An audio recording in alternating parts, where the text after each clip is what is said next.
네, 오늘은 청년 주일입니다.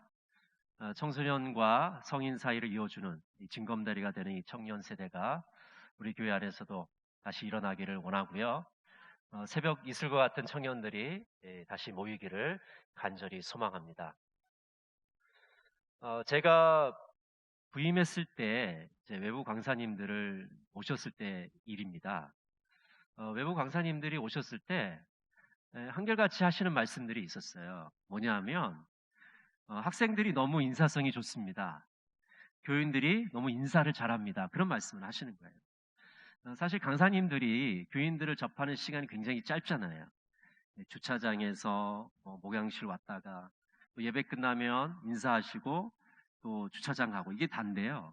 그 짧은 시간에도 우리 교회 교인들이 얼마나 인사를 잘하는지를 느꼈던 것 같습니다. 또 우리 동광교회가 바로 인사를 잘하는 교회인 것이죠. 그래서 이걸 좀 잘 살려나가서 우리 주변에 정말 동광교회는 인사를 잘하는 교회다 이렇게 소문이 났으면 좋겠습니다. 오늘날은 인사를 잃어버린 시대가 되었습니다. 인사를 상실한 그런 시대인 것이죠. 세상이 각박해지다 보니 사람들이 인사를 거의 하지 않습니다. 형식적인 인사, 꼭 해야 될 그런 인사들은 하지만 따뜻하게 반갑게 인사하는 것이 거의 사라져 버렸습니다. 올해 우리는 행복 연습을 하고 있습니다. 서로 격려하라, 서로 참으라, 서로 더 낮게 여기라, 서로 무난하라. 따뜻한 인사 한마디가 얼마나 우리를 행복하게 해주는지 그 느낌을 받으시는 이 복된 시간이 되시기를 간절히 바랍니다. 로마서 16장은 이 로마서의 마지막 장입니다.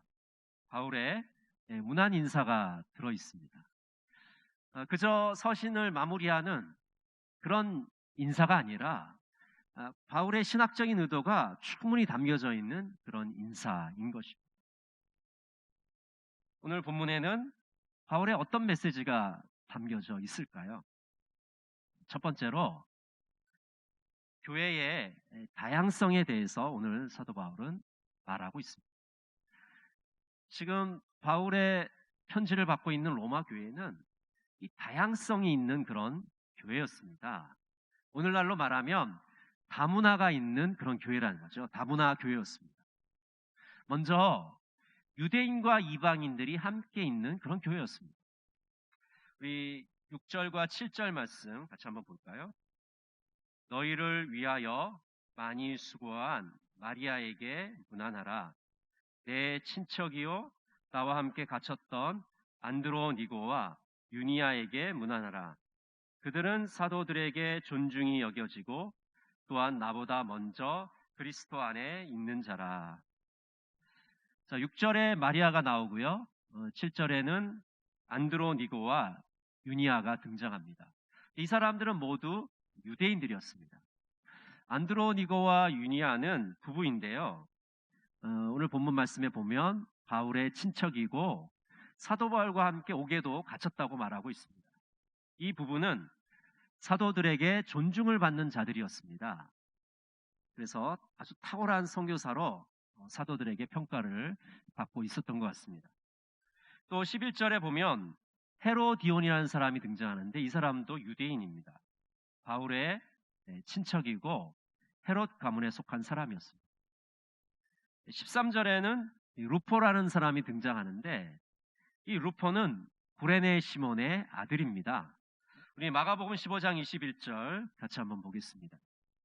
마침 알렉산더와 루포의 아버지인 구레네 사람 시몬이 시골로부터 와서 지나가는데 그들이 그를 억지로 같이 가게 하여 예수의 십자가를 지우고. 여러분, 예수님께서 십자가를 지고 가시는 장면을 다 기억하시죠? 예수님이 그 고문을 오래 받으셔서 정말 겨우겨우 지고 가시다가 이제 더 이상 질 수 없는 상태에 이르게 됩니다. 그래서 로마 병정들이 주변을 둘러보다가 구레네 시몬에게 그 십자가를 지고 가게 하잖아요. 근데 그 구레네 사람 시몬이 바로 누구냐 하면 이 루포의 아버지였던. 오늘 사도 바울은 루포의 어머니는 나의 어머니다 이렇게 말하고 있습니다. 그러니까 사도 바울이 복음을 전하러 다닐 때, 선교 여행을 할 때, 이 루포의 어머니가 갈 때마다 얼마나 따뜻하게 환대를 하고 사랑을 베풀고 위로를 했는지 우리가 능히 짐작하고도 남음이 있습니다. 그러니까 사도 바울이 루포의 어머니는 나의 어머니다 이렇게 얘기하고 있는 거죠. 지금 말씀드린 이 사람들 외에 등장하는 사람들은 모두 이방인들입니다. 그러니까 로마 교회는 비록 이방인 지역에 있지만 유대인들과 로마인들이 함께 있었던, 함께 교회 공동체를 구성하고 있었던 그런 교회였습니다. 또 두 번째로 이 로마 교회는 노예와 자유민과 귀족이 함께 있었던 그런 교회입니다. 로마 교회는 특정한 계층만 있었던 교회가 아니라 여러 사회 계층이 다 함께 모여 있었던 그런 교회였던 것이죠. 오늘 8절에 보면 암블리아라는 사람이 나오는데 이 사람은 노예입니다. 9절에 보면 우르바노와 스다구라는 사람이 나옵니다. 이 사람들도 노예였습니다. 15절에 보면 빌롤로고와 율리아라는 부부가 등장하는데 이 사람들은 황실의 노예였습니다. 또 15절에 보면 네레오와 울름바라는 사람이 등장하는데 이 사람들은 과거에는 노예였다가 지금은 자유의 신분이 된 자유민이었습니다. 또 14절에 보면 아순그리도, 블레곤, 허메, 바드로바, 허마 이런 사람들이 등장하는데 아마 노예이거나 노예였다가 이제는 자유로운 신분이 된 그런 사람들일 것이라고 추정을 하게 됩니다. 우리 10절 말씀 같이 한번 보겠습니다. 그리스도 안에서 인정함을 받은 아벨레에게 문안하라. 아리스토블로의 권속에게 문안하라. 10절에 보면 아벨레라는 사람이 등장하는데 이 사람은 이 황실에 속한 사람입니다. 사도 바울은 뭐라고 얘기하냐면 이 사람이 시험을 이긴 사람, 시험을 이긴 진정한 그리스도인이다 이렇게 말하고 있습니다. 또 아리스토블로가 등장하는데요. 여러분 아마 사도행전에서 들어보셨을 겁니다. 이 아리스토블로는 예수님 당시에 유대를 다스렸던 군봉왕들이 있죠. 헤롯의 아들인 아그리파 1세의 형제입니다. 그래서 이 아그리파 1세 형제들을 아리스토블로라고 이제 불렀는데 이 아리스토블로에 속한 그런 사람이라는 것을 우리가 알 수가 있죠. 이 사람들은 귀족이었다는 것을 우리가 짐작하게 됩니다. 또 11절에 보면 나기스라는 사람이 등장하는데 이 사람은 로마의 귀족이었습니다.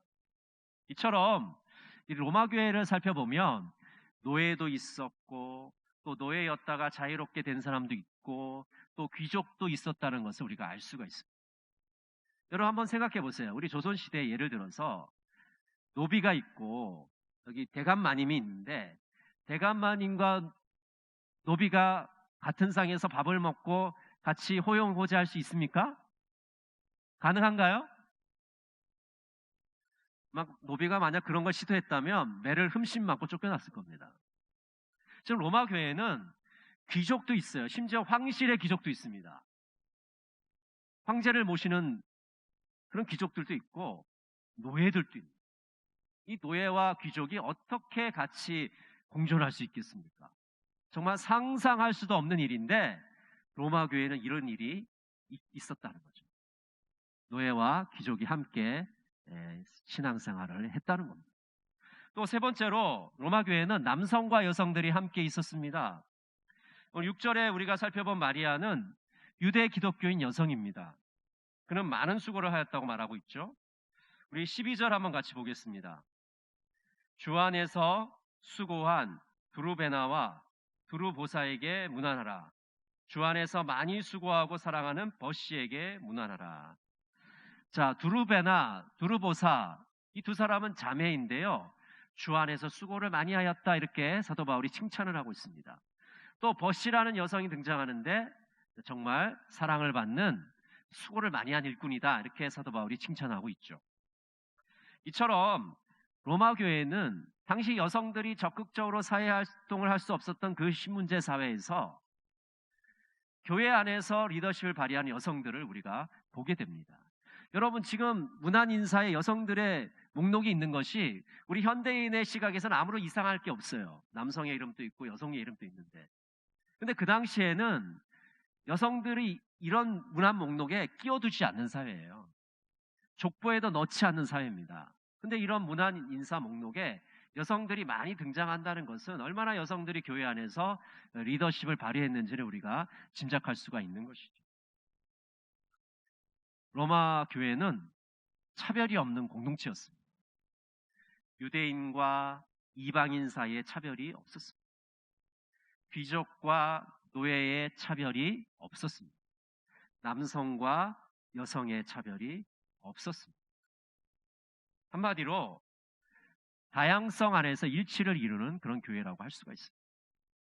여러분, 우리가 꿈꾸는 교회, 꿈꿔야 될 교회는 어떤 교회냐면 다양함이 있으면서도 하나가 되는 교회입니다.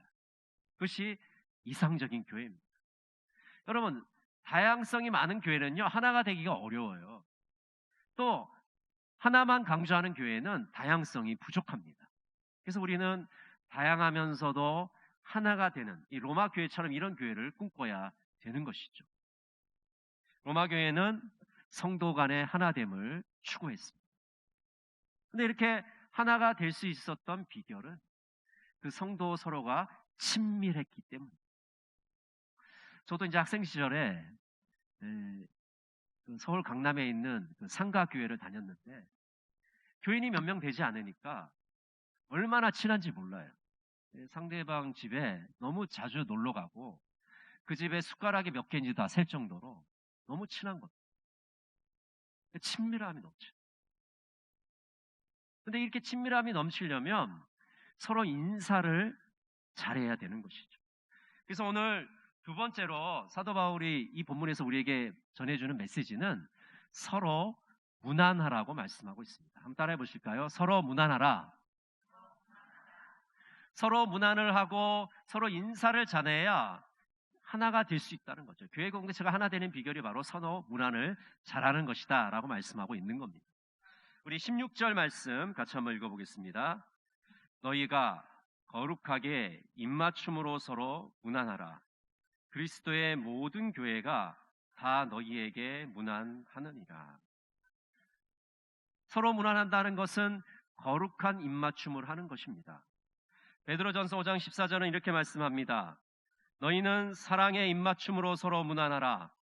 그리스도 안에 있는 너희 모든 이에게 평강이 있을지어다. 서로 문안하는 것은 거룩한 입맞춤을 하는 겁니다. 사랑의 입맞춤을 하는 겁니다. 우리 문화에서는 서로 입맞춤하는 것은 뭐 그렇게 인사가 되지 못하잖아요. 껄끄러운 일이니까 우리 문화에서는 뭐 서로 안아준다든지 서로 악수를 한다든지 등을 토닥거려 준다든지 그런 걸 할 수 있을 겁니다. 당시 로마 사회에서는 이렇게 거룩한 입맞춤을 하는 것이 성도들의 교제였습니다. 서로 입맞춤을 한다는 것은 서로 강력한 친교의 표시라고 할 수가 있습니다. 사랑의 인사를 나누면 나눌수록 그 공동체는 하나가 되고 결속하게 되는 것이죠. 인사를 통해서 서로의 친밀감이 증가되게 됩니다. 우리는 그렇게 생각할 수 있습니다. 인사 그까짓 것 해도 되고 안 해도 되는 거 아닌가. 근데 여러분, 인사를 하게 되면 교인 서로가 친해집니다. 마음의 장벽들이 무너지게 되는 것입니다. 오늘 16절에서 바울은 그리스도의 모든 교회가 문안한다고 말하고 있습니다. 고린도후서 13장 12절도 이렇게 말씀합니다. 모든 성도가 너희에게 문안하느니라. 여러분, 지금 로마 교회 편지를 보내면서 사도 바울은 왜 모든 교회가 너에게 문안한다 이렇게 표현하고 있을까요? 그것은 로마 교회와 지금 문안하는 모든 교회들이 사도 바울이 전도한 그 교회들이 모두 하나라는 사실을 일깨워주기 위해서입니다. 그러니까 서로 인사한다는 것은 그냥 형식적으로 목만 까딱한다는 그런 의미가 아니라 인사한다는 것은 너와 내가 하나라는 겁니다. 그리스도 안에서 로마에 있는 교회도 형제의 교회고 바울이 전도한 그 많은 교회들도 다 하나가 되는 교회라는 것을 말씀해 주고자 이 문안 인사를 하고 있는 것이죠. 여러분, 이처럼 우리가 서로 인사를 나눠야 되는 이유는 무엇일까요? 맥스 루케이도는 인사라는 것은 상대방을 존중하는 표시라고 말하고 있습니다. 상대방을 존중하는 표시로 인사를 한다는 거예요. 다른 사람의 상황에 마음을 쓰는 것이다 라고 말하고 있습니다. 김태광 씨는 인사라는 글에서 이렇게 말합니다. 인사를 잘합시다. 인사를 잘하는 사람은 좋은 인간관계를 맺을 수밖에 없다. 인사를 잘한다는 것은 다른 사람의 존재를 긍정한다는 것을 뜻한다. 한마디로 인사 잘하는 사람은 배려심이 깊다는 말과 일맥상통한다. 여러분, 우리가 보기에는 인사가 별거 아닌 것처럼 생각되지만 인사를 한다는 건 상대방의 존재를 인정해 주는 거예요. 상대방을 배려하는 겁니다. 저희 아파트에도 경비를 하시는 분들이 굉장히 많거든요. 그런데 어떻게 제가 가만히 이렇게 관찰을 해보면 그분들하고 인사를 잘하는 사람들이 있고 어떤 사람들은 본체 많지 않은 사람도 있어요. 그러니까 저는 이제 될 수 있으면 친절하게 인사를 하려고 하는 이제 편인데, 상대방이 인사 안 하는 이유가 뭐예요? 나한테 그 사람이 별 볼 일 없다는 거예요. 인사해도 그만이고 안 해도 그만이라는 거죠. 근데 상대방을 존중하고 상대방을 인정하는 사람은 상대방에게 인사할 겁니다. 인사를 한다는 것은 결국은 상대방을 긍정적으로 인정해 주는 거죠. 상대방을 배려해 주는 것입니다. 예를 들어서 어떤 학교에 학생이 새로 전학을 왔습니다. 그 학생에게 친구가 다가가서 안녕, 넌 어디서 왔니? 이렇게 인사를 해준다면 그 전학 온 학생의 마음이 얼마나 기쁠까요? 또 어떤 직장인이 회사에 출근해서 안내 데스크에 있는 안내원에게 안녕하세요 라고 인사하면 늘 그 사람들은 먼저 인사하는 사람들이거든요. 출근하는 사람들은 인사를 받는 사람들인데 내가 먼저 그 사람들에게 인사를 해주면 그분들의 마음이 얼마나 기쁠까요? 엘리베이터를 탔을 때 잠시 어색한 침묵이 흐르게 되는데 내가 먼저 안녕하세요 라고 인사하면 그 어색하고 쑥스러운 시간들이 정말 흐뭇한 시간이 될 것입니다. 인사를 하게 되면 인사하는 사람이 먼저 행복을 맛보게 됩니다. 그리고 그 다음에는 인사를 받는 사람이 행복을 느끼게 되는 것이죠. 인사로 하루를 시작하면 하루가 상쾌하게 출발하게 됩니다. 인사로 하루를 마치게 되면 즐겁게 하루를 마감할 수가 있습니다. 우리의 친절한 행동이 누군가를 언제 어디서 감동시킬지 우리는 아무도 모르는 것입니다. 우리의 작은 인사, 작은 친절이 어떤 사람을 감동시킬 수가 있는 것이죠. 달링턴의 재수 이야기가 있습니다. 3년간 교도소에서 복역을 하고 풀려난 재수가 있었습니다. 그 사람은 교도소를 나온 직후에 길에서 우연히 그 도시의 시장을 만나게 됩니다. 이 사람은 자기가 복역을 했기 때문에 사람들이 자기를 냉대하리라고 생각을 했었어요. 그런데 시장님이 걸음을 멈추더니 모자를 벗고 쾌활하게 그에게 인사를 하였습니다. 안녕하세요. 반갑습니다. 어떻게 지내시나요? 이 사람은 갑자기 따뜻한 인사를 받게 되어서 어쩔 줄 몰라서 몇 마디 웅얼거리다가 가던 길을 가게 되었습니다. 그리고 몇 년의 시간이 흐르게 되었습니다. 시장님은 다른 도시에서 그 사람을 만나기 전까지 그 사람에 대해서 까맣게 잊고 있었습니다. 시장님은 그 복역했던 사람을 기억하지 못했지만 그 사람은 시장님을 기억했습니다. 그 사람은 시장님에게 이렇게 말했습니다. 제가 교도소에서 나왔을 때 제게 해주신 일에 대해서 감사를 드립니다. 제가 무슨 일을 해드렸나요? 시장님은 저에게 친절하게 말씀해 주셨습니다. 그것이 제 인생을 바꾸어 놓았습니다.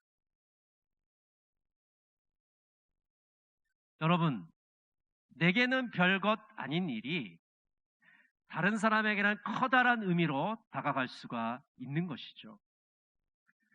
따뜻한 말 한마디, 따뜻하게 안아주는 것, 따뜻하게 인사하는 것, 악수하는 것, 그것에는 강력한 힘이 있습니다. 진심이 담긴 인사의 가치는 이 세상의 그 무엇과도 바꿀 수 없는 그런 가치를 가지고 있는 것입니다. 오늘 마태복음 10장 5절과 6절, 12절 말씀을 같이 한번 읽어보겠습니다. 예수께서 이 12를 내보내시며 명하여 이르시되 이방인의 길로도 가지 말고 사마리아인의 고을에도 들어가지 말고 오히려 이스라엘 집에 잃어버린 양에게로 가라. 또 그 집에 들어가면서 평안하기를 빌라. 제가 박찬환 역으로 잠시 읽어드리겠습니다. 그 집으로 들어가면서 인사를 하십시오.